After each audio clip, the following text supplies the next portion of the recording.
di kesempatan pagi hari ini kita memasuki hadis kedua dari bab al-yaqin dan at-tawakkul, yaitu tentang keyakinan dan tawakal di hadis Ibnu Abbas. Di situ dikatakan qala al-mu'allif rahimahumullah wa nafa'ana bi fid dharain amin an ibni Abbas radhiyallahu anhuma, dari Abdullah ibn Abbas. Sudah kita ketahui Abdullah bin Abbas bin Abdul Muttalib. Beliau adalah sepupu Nabi Muhammad sallallahu alaihi wasallam yang lahir 3 tahun sebelum hijrahnya Nabi, meninggal tahun 68 Hijriah di kota Taif. Riwayatnya seperti yang sudah kita ketahui 1660 hadis. Beliau mengatakan anna Rasulullah sallallahu alaihi wasallam kana yaqul, sungguh Nabi kita Nabi Muhammad sallallahu alaihi wasallam kana yaqul, yaitu beliau sering. Jadi bukan hanya pernah berdoa tapi sering berdoa. Sering berucap, maksudnya sering berdoa. Jadi ini salah satu kebiasaan dari doa Nabi kita Nabi Muhammad sallallahu alaihi wasallam. Dan tentunya kita di dalam berdoa bebas, kita mau ngarang sendiri boleh, tapi seluruh ulama sepakat yang afdol doa itu diambil dari Al-Qur'anul Karim. Kalau tidak ada dari Al-Quran, dari hadis-hadis Nabi Muhammad sallallahu alaihi wasallam. Kalau tidak ada, ambil dari para ulama. Kalau nggak ada juga, baru ngarang sendiri. Karena doa boleh, ngarang sendiri boleh. Terutama mungkin doa-doa yang kita belum hafal atau di permasalahan yang baru. Ketika kita keluar, depan jalan sono macet. Kan mau nyari doa macet susah. Ya Allah, berikan doa dari Quran, contoh doa supaya nggak macet dari mana? Maka kita mungkin, ya Allah, semoga saya nggak kena macet. Nah, itu kan ngarang sendiri itu, Bro. Boleh aja doa, jangan dibilang nggak ada contohnya dari Nabi doa supaya nggak kena macet. Susah, karena doa itu boleh. Apalagi sekarang sedang musim banjir di mana-mana misalnya. Nah, kita biar apa? Selamat dari gharak atau dari kerendam atau dari kebanjiran. Kita boleh saja ngarang, ya Allah, semoga tuh kali lewatnya enggak apa. Itu dengan bahasa kita boleh saja. Tapi kalau ada dari Quran, ada dari hadis, maka itu yang lebih utama. Alhamdulillah di pagi hari ini kita mengambil doa yang biasa dibaca Nabi kita Nabi Muhammad sallallahu alaihi wasallam. Dan sudah menjadi kaidah kita bahwa para ulama mengatakan doanya Nabi itu jarang yang panjang. Makanya doa Nabi itu pendek-pendek semuanya. Sedikit sekali yang doanya Nabi panjang. Makanya Rasulullah sallallahu alaihi wasallam menjadi panutan karena memang untuk semua orang. Kalau Nabi doanya panjang, mungkin panutan khusus untuk para orang-orang yang kuat hafalannya. Tapi ketika doanya Nabi pendek-pendek, maka semua golongan bisa mengikuti Nabi Muhammad. Yang alimnya bisa, yang standarnya apalannya nggak kuat juga tetap bisa. Kenapa? Karena doanya Nabi itu jarang yang panjang. Doa-doanya Rasulullah SAW itu pendek. Kalau ada doa 1 lembar nggak mungkin dari Nabi. Doa selambar gitu kita baca, doa sepanjang 1 lembar nggak mungkin dari Rasul. Karena Nabi itu doanya pendek-pendek sekali. Karena apa? Ya tadi supaya bisa diikuti oleh semua golongan dari umatnya. Yang pinter, yang cerdas, yang kuat hafalan, yang tidak kuat bisa ikut. Karena doanya Nabi itu sangat pendek. Di antaranya doa Rasulullah SAW yang kita baca di hari ini riwayat Abdullah ibn Abbas di riwayat Bukhari Muslim. Dikatakan di situ, karena yaqul, sesungguhnya Rasulullah SAW sering berucap, sering berdoa, Allahumma laka aslamtu, wa bika amantu, wa alaika tawakkaltu, wa ilaika anabtu, wa bika khasamtu. Allahumma inni a'udzu bi'izzatika la ilaha illa anta antudhillani antal hayyu la yamut wal jinnu wal insu yamutun. Ini merupakan yang diucapkan Nabi Muhammad sallallahu alaihi wasallam. Apa kata Rasul? Kita terjemah secara singkat, Allahumma, ya Allah, laka aslamtu. Di sini kata para ulama, salah satu keindahan doa ini selalu dimulai dengan laka bika, artinya denganmu, untukmu. Sama kalau kita baca doa surat Al-Fatihah, iyyaka na'budu wa iyyaka nasta'in. Itu bisa juga kita baca na'buduka, yaitu aku menyembahmu, tapi diawali, yaitu kalau bahasa kita maf'ul muqaddam, di awal itu dengan hanya kepadamu kami menyembah. Nah, ini menunjukkan tidak ada yang lain yang aku sembah kecuali engkau. Tapi kalau na'buduka, kami menyembahmu, bisa juga mengandung yang lainnya. Jadi kalau kita Allahnya lafadznya kita kedepankan, seakan-akan tidak ada tempat lain. Iyyaka nasta'in, hanya kepadamu kami meminta. Itu enggak ada masuk celah dan yang lainnya. Tapi kalau kepadamu kami meminta dan juga tapi kalau hanya kepadamu kami meminta dikedepankan, maka tidak ada kemungkinan untuk minta kepada lain. Hanya kepadamu kami menyembah, selesai. Tapi kalau kami menyembah kepadamu dan masuk lagi bisa ke lainnya. Ini menunjukkan kalimat yang luar biasa. Maka di sini juga begitu. Laka aslamtu.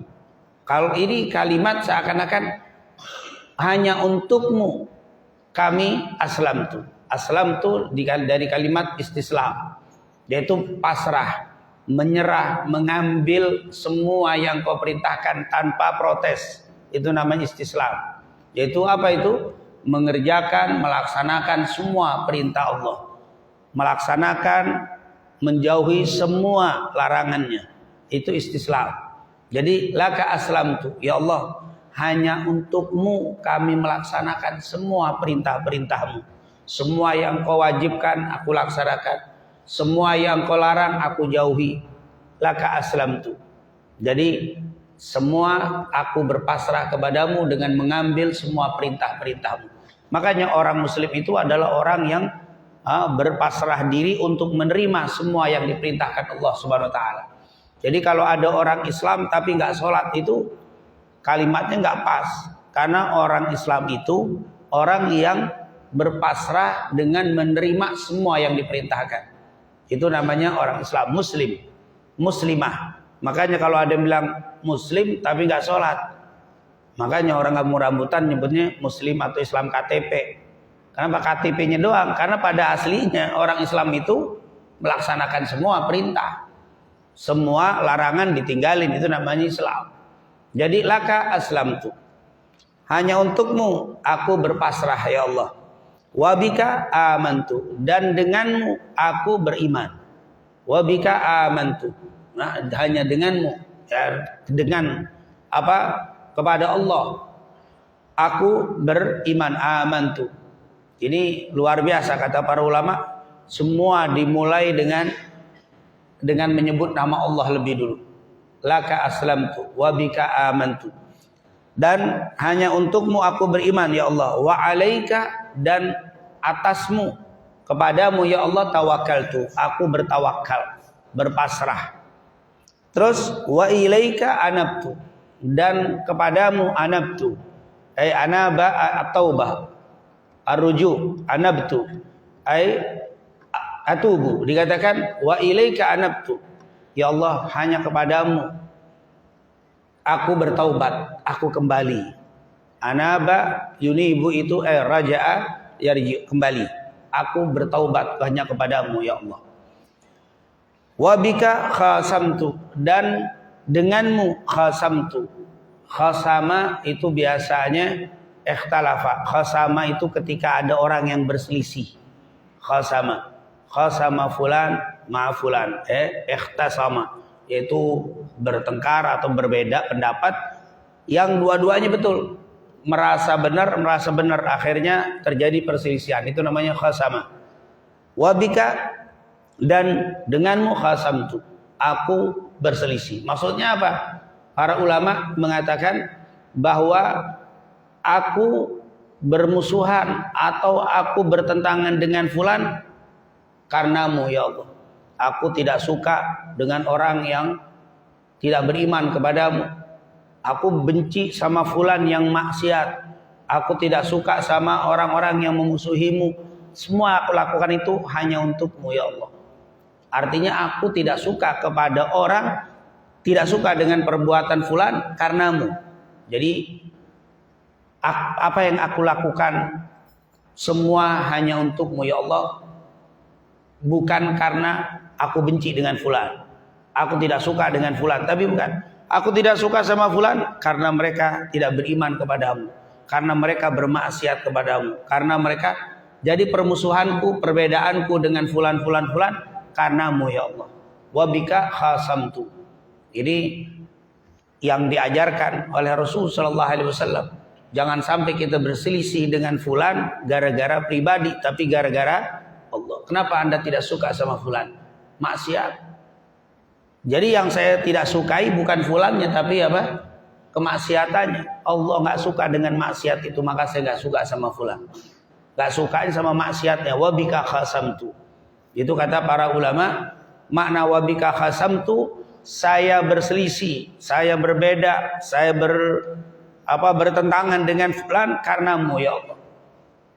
Ada yang menafsirkan menjelaskan wabika khasamtu, saya berperang karenamu ya Allah. Jadi semua ketidaksukaan kita itu karena Allah. Karena memang sudah kita sering dengar tuh bahwa halawatul iman, yaitu manisnya iman itu adalah orang yang mencintai dan membenci karena Allah. Jadi mencintai fulan karena Allah. Kenapa Anda cinta sama fulan? Karena fulan melakukan amal soleh yang dicintai Allah, maka saya cinta sama fulan. Kenapa tidak suka sama fulan? Karena fulan itu suka melanggar aturan Allah. Allah tidak suka, maka saya tidak suka. Wabika khasamtu. Kemudian Allahumma inni a'udzu, dan ya Allah, sungguh aku berlindung bi'izzatika, dengan kemuliaanmu. Izzah ini termasuk salah satu sifat Allah, salah satu ismun min asma'illah, salah satu nama-nama di antara nama Allah. Al-Aziz, kita sering baca walillahil asma'ul husna, di antaranya Al-Aziz. Al-Aziz itu izzah. Allahumma inni a'udzu bi'izzatika, ya Allah sungguh aku berlindung dengan izzatika, dengan kemuliaanmu. Dan memang ketika kita berdoa salah satunya disuruh apa? Walillahil asmaul husna fad'uuhu biha. Kita diperintahkan kalau kita berdoa salah satunya disunnahkan menyebut nama Allah Subhanahu wa taala. Walillahil asmaul husna fad'uuhu biha. Sebutkan salah satu atau nama-nama dari nama Allah Subhanahu wa taala. Di sini masuk Allahumma inni a'udzu bi'izzatika. Ya Allah, aku berlindung kepadamu dengan izzatika, dengan al-izzah, al-aziz, yaitu dengan kemuliaanmu. Kata para ulama, al-izzah tidak terjadi kecuali dua. Yang pertama punya kekuatan, yang kedua punya kemuliaan. Itu izzah. Al-aziz, makna aziz itu adalah yang memiliki kekuatan dan yang memiliki kemuliaan. Karena ada orang punya kemuliaan tapi tidak punya kekuatan, ini juga nanti kemuliaannya akan luntur. Ada orang yang punya kekuatan tapi nggak ada kemuliaan, itu tidak. Kalau aziz, yang mulia maknanya apa? Yang memiliki kekuatan dan memiliki kemuliaan. Orang itu kalau punya kekuatan dan punya kemuliaan, dia akan mulia abadi. Ada orang yang kuat tapi nggak punya kemuliaan, kekuatannya digunakan untuk mencari kehidupan dunia dengan memuliakan orang lain, padahal orang itu lemah. Kemuliaannya, kekuatannya luntur karena urusan jabatan, karena urusan harta. Orang ini kuat, tapi karena ada kebutuhan, karena kebutuhan harta, ingin dapat harta, akhirnya menjadi kekuatannya digunakan untuk memuliakan orang yang lemah, yang berharta. Jadi Al-Aziz itu memiliki dua sifat, kuwa wal izzah. Dikatakan apa? Kuat dan punya kemuliaan. Itu adalah Allah Subhanahu wa taala. Allahumma inni a'udzu bi'izzatika la ilaha illa anta. Tidak ada Tuhan kecuali Engkau ya Allah. Antudhillani, yaitu jangan sampai Engkau sesatkan. Jadi di sini minta perlindungan supaya tidak disesatkan oleh Allah. Karena memang kita ini dapat hidayah dari Allah, bukan karena kehebatan kita. Kita bisa puasa. Ini hari yang keberapa nih? Kelima. Kita bisa puasa di hari kelima. Semalam bisa sholat tarawih, tadi bisa sholat subuh, Ini semua karena hidayah dari Allah. Kalau bukan dari hidayah dari Allah, berat. Banyak orang yang lebih kuat dari kita, nggak kuat puasa. Badannya gede, jam dohor dalam tepar. Dohor jam 2 udah nggak bisa bergerak dia. Padahal hawa begini melulu, hampir nggak ada matahari. Adem. Kenapa? Belum dapat hidayah dari Allah. Banyak orang yang lebih sehat dari kita, nggak bisa ke masjid, nggak bisa taklim, nggak bisa taraweh, lemes. Apalagi dengar 20 rakaat, waduh udah apa? Ngebayang tuh. Itu kalau bukan karena hidayah, kita juga nggak bisa. Berat. Kalau bukan karena hidayah. Tapi karena hidayah dari Allah, kita bisa puasa, nggak makan, nggak minum. Dari subuh tadi tuh sampai maghrib. Kalau bukan dari hidayah, kemarin aja hari Rabu yang lalu jam 9 belum dapat nasi uduk ujo uring. Jam 9 belum sarapan, udah muter-muter dia. Udah kayaknya ngeliat udah gak enak aja, belum ngopi, belum apa. Jam 9, jam 10 dia uring. Kita sekarang sampai maghrib tenang. Makanya nanti waktu selesai Ramadan kita takbir. Salah satu kalimat takbirnya apa? Walitukmilul iddah, sempurnakan bilangan puasa. Selesai. Walitukabbirullah, hendaklah engkau bertakbir kepada Allah. Untuk apa? Walitukabbirullaha ala ma hadakum, atas hidayah yang telah Allah berikan kepada kalian. Jadi kita dipilih oleh Allah untuk bisa melakukan itu karena hidayah. Walitukmilul iddata walitukabbirullaha ala ma hadakum wa la'allakum tashkurun, agar kalian bersyukur. Jadi alhamdulillah dari sekian banyak orang Islam kita dipilih oleh Allah untuk diberikan hidayah darinya sehingga bisa. Kalau Allah nggak kasih hidayah berarti kita sesat. Makanya di sini kita berlindung kepada Allah. Allahumma inni a'udzu bi'izzatika alla ilaha illa anta antudhillani. Ya Allah, jangan sampai engkau sesatkan aku, tidak engkau berikan hidayah. Kalau engkau nggak berikan hidayah ya Allah, maka kita nggak bisa melakukan berbagai macam ibadah. Ini luar biasa. Kita minta kepada Allah. Dan Allah lah antal hayyu alladzi la yamut. Engkaulah Allah yang maha hidup dan tidak akan mati. Wal jin wal ins, sementara jin dan juga manusia yamutun, semuanya adalah akan mati. Wal jinnu wal insu yamutun. Ini merupakan doa dari Rasul sallallahu alaihi wasallam yang luar biasa. Di sini banyak sekali kalau kita mau ngambil pelajaran. Rasulullah mengajarkan kepada kita dengan lafaz yang luar biasa. Allahumma laka aslamtu wa bika amantu wa alaika tawakkaltu wa ilaika anabtu wa bika khasamtu. Ini dari lafaz aja kalau kita baca kelihatan enaknya, nikmatnya itu beda. Karena yang nyusun Nabi kita Nabi Muhammad sallallahu alaihi wasallam. Susunan doa-doa Nabi itu enak dibacanya. Misalkan apa? Allahumma inni di pagi hari. Rasulullah kalau pagi ini suka baca Allahumma inni as'aluka imanan, Allahumma inni as'aluka ilman nafi'an wa rizqan thayyiban wa amalan salihan. Itu kalimat di riwayat yang lain Allahumma inni a'udzubika min ilmin la yanfa wa min qalbin la yakhsha wa min nafsin la tashba.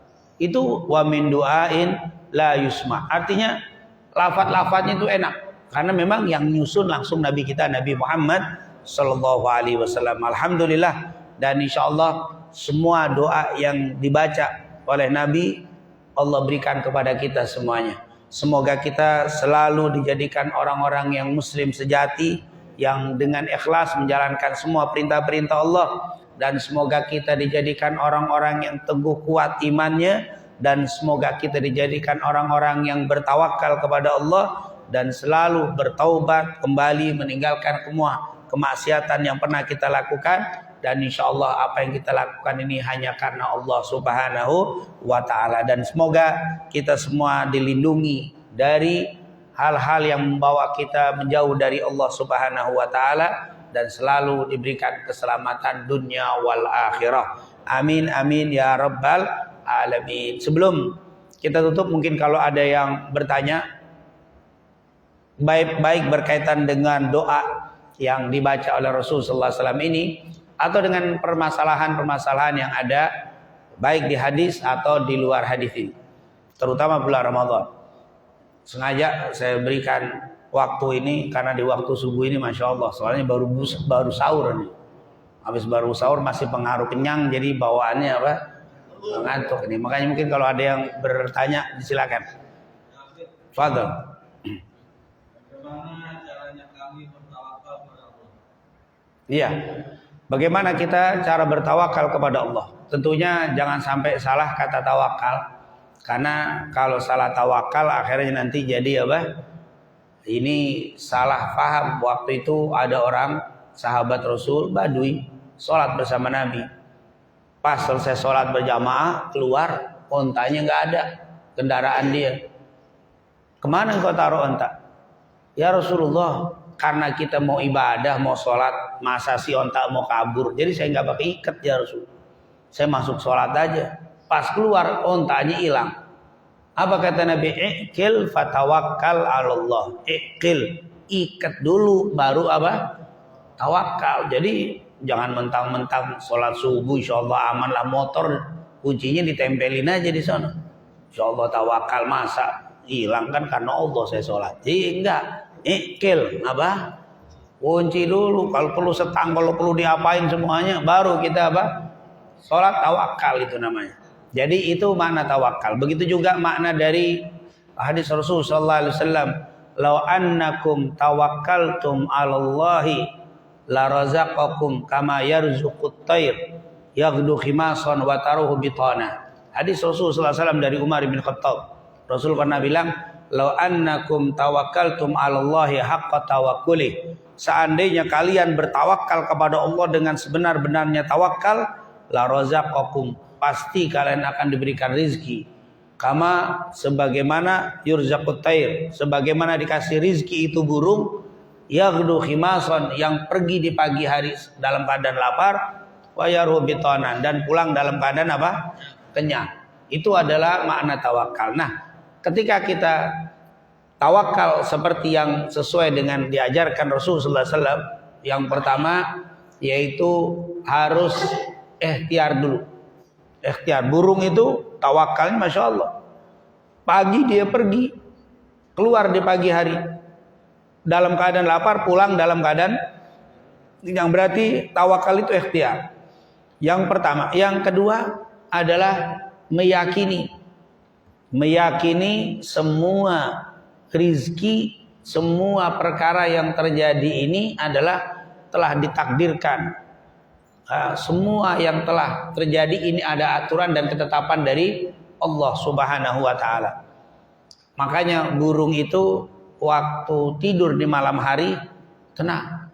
Gak ada cerita burung itu gak bisa tidur. Kenapa gak bisa tidur? Mikirin besok nyari rezeki kemana. Toko gak punya, kantor kagak ada, kampung rambutan pohon udah banyak ditebang. Misalkan dia mikir, waduh besok saya tadi udah keliling pohon sebelah sana, besok tidur di mana? Pohon yang mana lagi? Jangan-jangan pada habis tuh ulet. Itu binatang yang bisa saya makan atau makanan. Dia nggak pernah mikir itu. Dia bilang yakin rezeki itu udah ditentukan. Dia tidur dengan tenang. Saya nggak pernah ngedenger ada burung nggak bisa tidur malam-malam. Sampai pagi nggak bisa nyari rezeki karena begadang, nggak bisa. Kalau nggak bisa tidur karena mungkin digodain, dioyak sama anak-anak aja tuh. Aslinya nggak bisa, dia tidur pasti, tenang. Itulah, jadi ikhtiar iya, tapi jangan lupa selain ikhtiar ada keyakinan. Keyakinan bahwa semua ini magdur, semua ini sudah ditentukan oleh Allah Subhanahu wa taala. Tidak ada daun yang jatuh dari batang pohon kecuali sudah ditentukan oleh Allah Subhanahu wa taala. Tidak ada segala sesuatu kejadian kebenaran atau kebetulan. Kebetulan aja kita ketemu. Sebenarnya nggak ada kata kebetulan. Pertemuan kita juga merupakan apa? Ketentuan dari Allah Subhanahu wa taala. Ini yang harus untuk memenuhi syarat tawakal tadi. Yang pertama ikhtiar, yang kedua ada keyakinan semua sudah ditentukan dari Allah. Yang ketiga adalah doa. Tawakal tidak menghilangkan ikhtiar, tawakal tidak menghilangkan keyakinan, tawakal tidak menghilangkan doa. Makanya Rasul bilang, la yughnil hadar minal qadar illa bid-doa. Tidak cukup kehati-hatian menolak dari takdir kecuali dengan doa. Berarti ikhtiar, doa, yakin. Kata para ulama, orang sudah punya 3 ini, serahkan kepada Allah Subhanahu wa taala. Kita pagi-pagi kita mulai doa. Allahumma inni as'aluka ilman nafi'an wa rizqan thayyiban. Pagi cari rezeki. Yang ketiga, yakin apa yang sudah Allah tentukan sampai, apa yang tidak ditentukan Allah tidak akan sampai. Seandainya seluruh manusia dan jin ingin membantu kita, tapi kalau Allah nggak ngasih, nggak bakal dapat. Seandainya seluruh manusia dan jin ingin menolak kita, tapi Allah ingin memberi, pasti sampai. Begitu yang harus kita yakini. Setelah itu qanaah. Setelah dapat qanaah, artinya apa? Terima. Selesai. Ini adalah apa? Syukuri. Ini orang kalau sudah melakukan ini, tawakal. Dan bagaimana supaya timbul tawakal itu? Kalau kita sudah lakukan, doa sudah, ikhtiar sudah, yakin penuh, semua sudah ditentukan Allah, insya Allah akan timbul apa? Yang namanya tawakal. Tapi kalau kita tidak berdoa, terus kita mau tawakal nggak bisa. Saya belum pernah doa dalam masalah ini. Akhirnya timbul nanti ketika ada kejadian sesuatu, coba saya dulu tadi doa. Saya keluar rumah tadi nggak doa, akhirnya kena musibah. Tapi kalau jalan tadi doa dari rumah, jalannya juga hati-hati, ikhtiar, nggak ngebut-ngebut, biasa saja.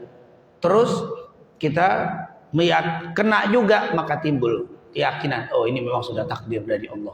Timbul. Makanya kata para ulama, tidak mungkin orang timbul yakin kalau dia belum berdoa, belum apa?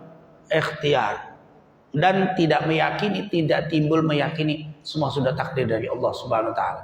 Jadi Allah itu sudah menentukan semua. Ini yang harus kita timbulkan di dalam hati kita, semua telah ditentukan oleh Allah. Bila kita sudah ikhtiar dan doa, maka tinggallah pasrah kepada Allah Subhanahu wa taala. Itu dia tadi, bagaimana supaya kita tawakal, yakin dengan apa yang terjadi ini adalah takdir dari Allah.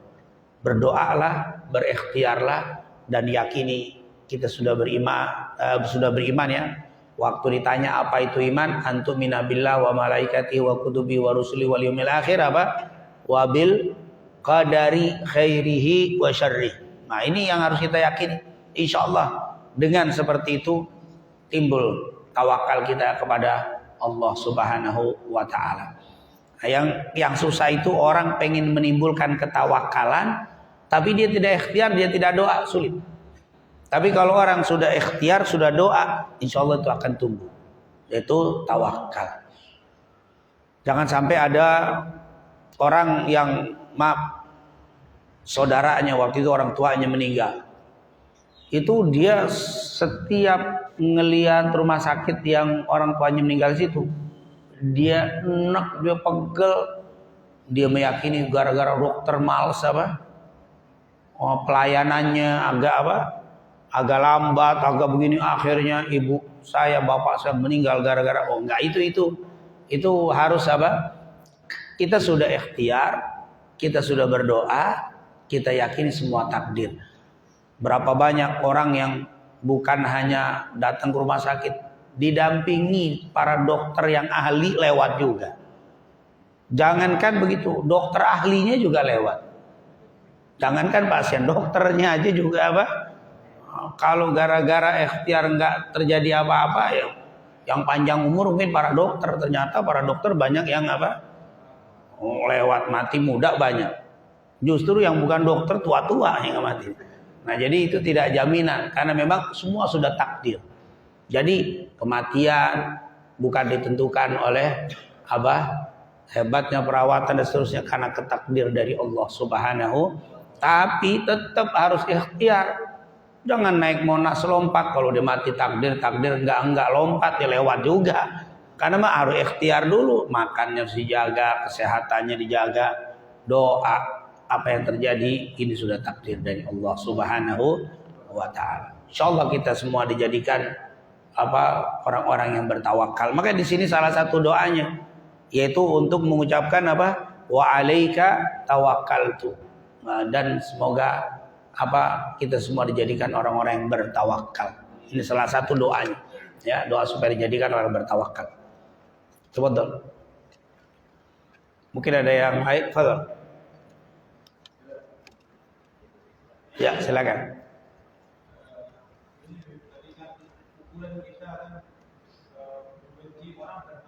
Ya. Jadi ukuran kita bagaimana? Apakah berubah gitu kan? Macam-macam lah caranya kita membenci orang yang karena membenci dia kepada Allah. Ya. Iya, betul. Kita jangan mencinta dan membenci kecuali karena Allah Subhanahu wa taala. Orang yang membenci dan cinta karena Allah, dia sudah merasakan halawatul iman. Dia sudah merasakan manisnya iman. Yaitu orang yang merasakan manisnya iman, salah satunya adalah dia cinta dan benci karena Allah Subhanahu wa taala. Nah, ketika kita cinta dan benci karena Allah, maka juga kadar cintanya, kadar bencinya juga sesuai dengan perbuatan yang bisa menjadikan kita cinta. Kalau dia solehnya biasa-biasa saja, ya cintanya biasa saja. Ternyata ini orang solehnya luar biasa, alim soleh, maka cintanya pun beda sama cinta sama orang yang, ya maaf, ada tetangga kita biasa saja, sholat 5 waktu biasa, tapi ibadahnya cuma sekedar itu aja, saya cinta sama dia. Tapi ada satu lagi tetangga alim, soleha, orang yang begitu luar biasa, maka cinta kadar kita pun beda, karena sesuai dengan kadar amal solehnya. Begitu juga benci. Benci sama orang juga sesuai dengan kadar kebenciannya. Jangan gara-gara dia dia misalkan dia sholat tapi dia maksiat. Nah, ini di sini ada yang membuat kita tidak suka. Nggak sukanya nggak sukanya sama maksiat. Tapi dia sholat. Kita ada cinta tapi ada nggak suka sama dia. Dia suka sama orang sholat tapi maksiat juga. Ada satu lagi, nggak pernah sholat sama sekali, maksiat terus. Tentunya beda lagi tuh kita bencinya sama orang yang kedua nih. Saya lebih benci sama dia nih. Kagak pernah nongol di masjid, kagak pernah sholat, maksiat terus.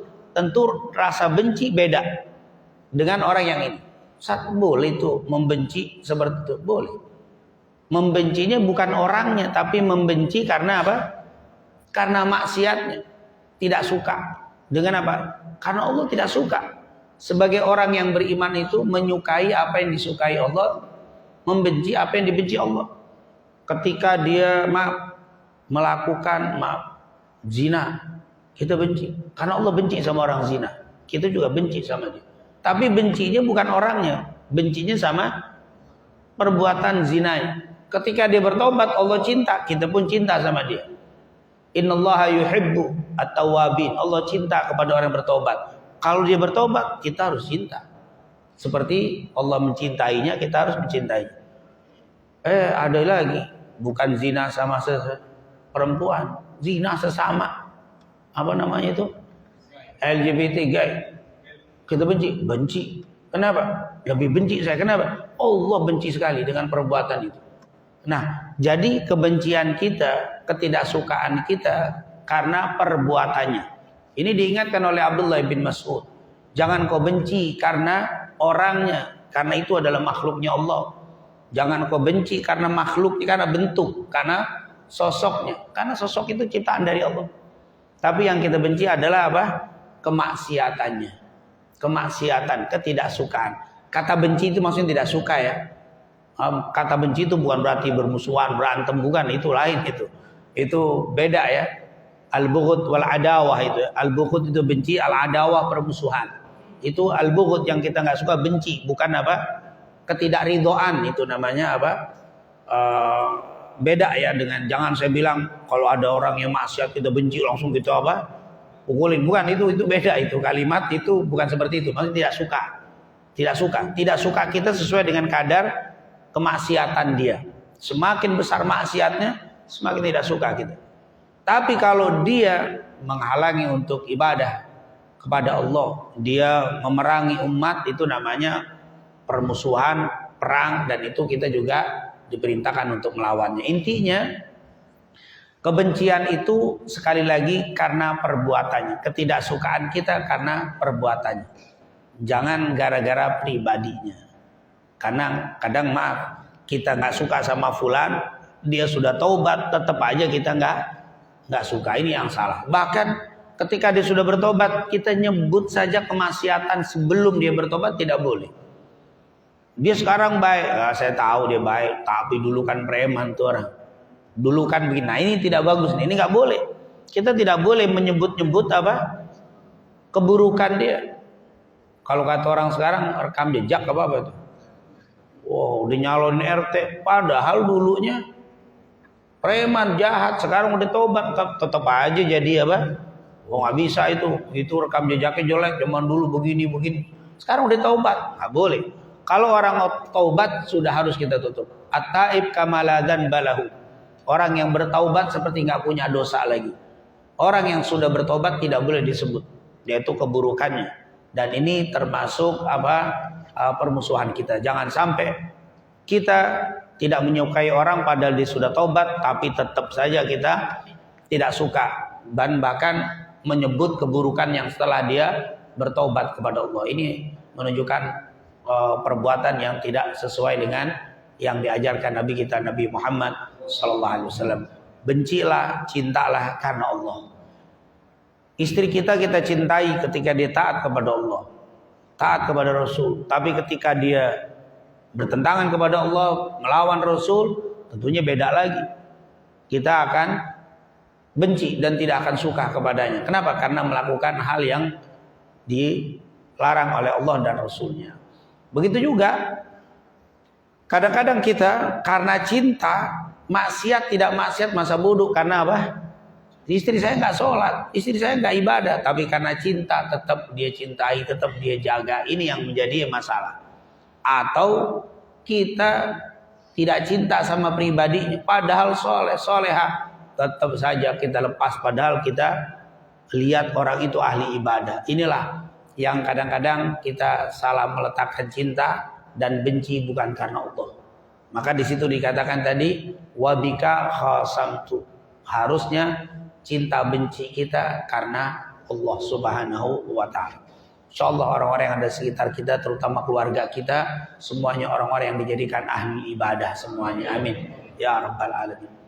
Sudah suruh belum? 31 lagi sambil. Nah.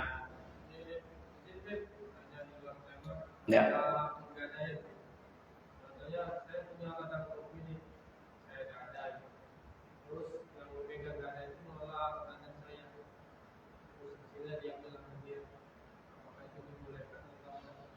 Iya, di zaman dulu juga ada borok, kalau bahasa kita oral borok, doman atau itu jaminan. Itu bagaimana? Dulu kalau ada orang utang uang, misalkan zaman kita misalkan utang 5 juta, naruh unta atau naruh sapi, lalu unta sapi itu dipelihara sama yang ngutangin kita. Kalau dia punya anak, anaknya jadi miliknya yang punya yang kita ngutangin. Jadi anaknya diambil sama si yang mengutangi kita. Tapi ini kalau untuk binatang. Dari sini ada yang mengatakan jaminan itu boleh diambil manfaatnya, tapi dengan syarat kayak sapi tadi atau kayak makhluk hidup begitu. Kenapa? Karena dia ngasih makan, dia ngasih minum, kalau sakit dikasih susu, dia mandiin. Punya anak, iya, dia yang Karena dia memelihara binatang kita. Tapi kalau dia anaknya kita ambil juga, nah enak banget. Kita ngutang 10 juta, kita ambil aja Pak, saya utang Pak 100 juta. Terus ini jaminannya 10 sapi dipelihara, punya anak, diambil. Kata si ngutangin, saya udah 2 kali rugi saya. Saya ngutangi 100 juta, saya mulai melihara dia, ngasih makan dia, anaknya diambil semua. Itu mah mati dia urusannya, nih orang mati urusannya. Jadi wajar kalau barang jaminannya itu dimanfaatkan karena dia perlu Perlu perawatan. Kalau saya nggak kasih makan, ngasih sapi, ngasih makan sapi satu ini perharinya berapa, sebulan berapa. Ketika setahun nggak taunya dia punya anak, wajar kalau dia apa? Ambil karena dia melihara. Tapi kalau kita ngasih jaminan yang mati, yang tidak perlu perawatan, kata para ulama tidak boleh diambil apa? Faedahnya. Saya ngutang sama bapak 100 juta, ini ada tanah. Berapa? Tanahnya misalkan 500 meter. Saya 100 punya. Kemudian bapak ambil faedah dari tanah itu dengan apa? Ditanami, dipanen, semuanya boleh nggak? Kata para ulama tidak boleh. Karena itu mengambil faedah dari apa? Dari jaminan dia. Itu nanti, ini kalau mau hitungannya sewa. Tapi kalau untuk diambil, kenapa? Karena tanah itu tanpa dirawat pun masih ada. Tanpa dirawat didiemin, nggak perlu perawatan untuk menjaganya. Kecuali perlu perawatan. Atau menjamin, saya pinjam 50 juta, saya taruh mobil. Mobil itu boleh nggak dipakai? Nggak boleh. Kita pakai untuk Gojek, untuk ini bisnis, nggak boleh. Kecuali perlu perawatan. Perlu perawatannya apa? Misalkan, saya rasa mobil hanya panasin, selesai. Pada untuk perawatannya hanya itu aja, nggak perlu apa. Tapi kalau yang saya ngutang karena saya merasa dibantu, alhamdulillah Pak, ini dengan bantuan Bapak saya bisa buka usaha lagi, nggak apa-apa itu pakai dah. Bukan dari permintaan dan bukan, tolong Bapak pakai aja itu tanah, pakai untuk nanam apa kayak, mau bikin kolam ikan kayak terserah deh pakai dah. Apa selama saya belum pakai silakan. Nah, itu berarti kebaikan sedekah dari apa? Sedekah dari orang yang menghutang, bukan dari asas apa? Yang namanya jaminan boleh enggak? Ini mobil pakai aja Pak, kemana silakan dah. Saya juga apa? Saya lagi Bapak kasih pinjaman saya, alhamdulillah silakan Bapak. Yang penting dirawat aja, daripada nganggur itu mobil pakai. Jadi bukan permintaan dari siapa? Dari persyaratan di dalam memberi jaminan, tapi dari kebaikan. Dan selama mobil itu dipakai, itu sebenarnya sedekah dari siapa? Dari yang berhutang. Sedekahnya berhutang. Apalagi saya tahu ini mobil pakai kebaikan, pakai. Silakan digunakan kemana-mana untuk apa? Kebaikan. Itu jadi sodakohnya si yang berhutang. Tapi kalau membuat syarat selama jaminan ini saya gunakan persyarat, nggak ada. Itu tidak boleh. Jaminan itu untuk dimanfaatkan. Sama jaminan emas. Itu sama sekali tidak boleh apa? Dimanfaatkan karena memang jaminan itu tidak perlu perawatan, hanya disimpan. Tapi kalau perawatan seperti kambing, sapi ya zaman dulu apa tuh di kampung banyak orang utang apa? Jaminannya kambing. Itu bagaimana kambing? Dirawat sama yang mengutangi. Tiba-tiba punya anak, kata para ulama anaknya itu bisa jadi milik karena dia perlu merawat, dia yang merawat. Sekali lagi pusat nggak boleh, sama seperti mendamati. Wah, rame-rame kita beli sapi 10 kita taruh sama orang. Pak saya ngutang, taruh di sini. Setahun lagi sapi jadi 20, anaknya 10. Diambil semua. Wah, enak banget antum jadi apa? Itu tentunya asas tidak adil.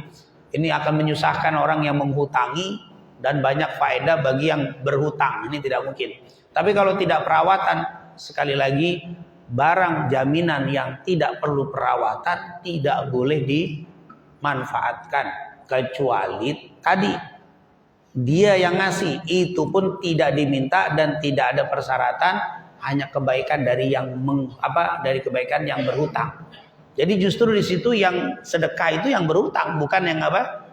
Bukan yang menghutangi, karena haknya tidak boleh digunakan barang jaminan. Itulah merupakan penjelasan dari para ulama fikih di dalam memberikan jaminan atau hutang dengan menggunakan jaminan. Dan memang menggunakan jaminan itu ada dalam syariat. Dalam syariat ada, walaupun mungkin kita percaya, tapi tetap namanya hutang. Khawatir nanti ketika yang berhutang itu meninggal, nanti di sini nanti ada urusan hutang piutang. Makanya di situ dalam hutang piutang kalau kita baca surat Al-Baqarah, ayat terpanjang di dalam surat Al-Baqarah, ayat yang terpanjang satu lembar full, yaitu apa? Masalah hutang piutang. Ya ayyuhalladzina amanu idza tadayantum bidainin ila ajalin musamma faktubu. Orang-orang yang beriman, apabila terjadi utang piutang di antara kalian, tulis, mulai buat saksi dan seterusnya.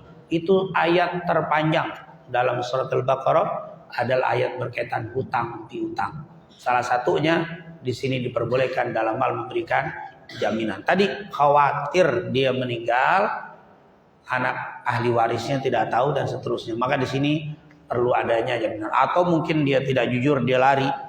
Seandainya sebagai penutup dia kasih jaminan, ini tanah tadi dijamin, terus dia bangun, dia tadi ditanam kopi, diambil hasilnya, tidak boleh. Kenapa? Karena itu tanah tidak perlu perawatan. Kecuali yang itu mengutangi, Pak itu tanah lahan kosong, pakai dah, mau tanam apa terserah. Itu sedekah dari yang memilih, yang berhutang. Ternyata yang berhutang nggak mampu bayar. Ini tanah, ini mobil, ini emas, dijamin utangnya 10 juta, barangnya harganya 15 juta. Utangnya 10 juta, nggak bisa bayar. Bagaimana? Maka ini boleh dijual. Dijual dengan harga 15 juta, 5 juta dikembalikan kepada yang berhutang. Karena dia utangnya kan 10 juta. Dia utangnya 10 juta, kita lakunya berapa? 15 juta. Berarti 5 jutanya dikembalikan kepada yang berhutang. Dia tetap diambil 10 juta karena utangnya 10 juta. Bukan berarti diambil semua. Kalau sekarang kan jaminan hilang. Nggak diambil-ambil, dianggap apa? Padahal harganya lebih. Udah nggak mungkin. Harga 15 juta, utangnya 20 juta jaminan. Itu bukan jaminan namanya itu. Udah Pak, impasnya aja yang utang. Saya utang 20 juta, jaminannya 15. Ya udah nggak usah dibalikin, selesai udah. Sama aja beli itu. Pasti jaminannya lebih tinggi. Ketika dia nggak mampu, jaminan ini boleh dijual. Janji berapa Pak? Setahun. Baik, setahun. Setahun nggak balik, nggak mau bayar, dikasih nggak bisa bayar, ini boleh dijual atau dimiliki. Ternyata di pasaran harga 15 juta, kita nggak mau jual, kita mau pakai, kembalikan 5 juta nih. Ini harganya kamu utang 10 juta, harga 15, saya bayar 5, berarti selesai. Kamu nggak bayar utang sama saya. Jadi milik, itu boleh. Itu adalah kalau sudah melewati batas perjanjian. Jangan janji 3 bulan, 2 bulan main jual aja, udah tutup. Itu tidak boleh. Tentunya setelah melewati batas. Itulah pentingnya jaminan. Insyaallah Allah Subhanahu wa taala selalu memberikan rizki kepada kita semuanya, rizki yang halal dan thayyibah, rizki yang membawa tambah takwa kita kepada Allah dan Rasulnya. Dan semoga orang-orang yang berhutang diberikan rizki untuk bisa membayar hutangnya. Dan semoga kita meninggal dunia, tidak meninggalkan dunia ini, tidak wafat kecuali kita tidak memiliki hutang dengan Allah dan juga dengan makhluknya. Amin. Amin ya rabbal alamin. Rabbana taqabbal minna innaka antas samiul alim wa tub alaina innaka antat tawwabur rahim. Allahumma la tada' lana dhanban illa ghafartah wa la hamman illa farajtah wa la maridan illa syafaitah wa la dainan illa qadaitah wa la hajatan min hawaijid dunya wal akhirah ya la karidan illa qadaitaha wa yassartaha bi rahmatika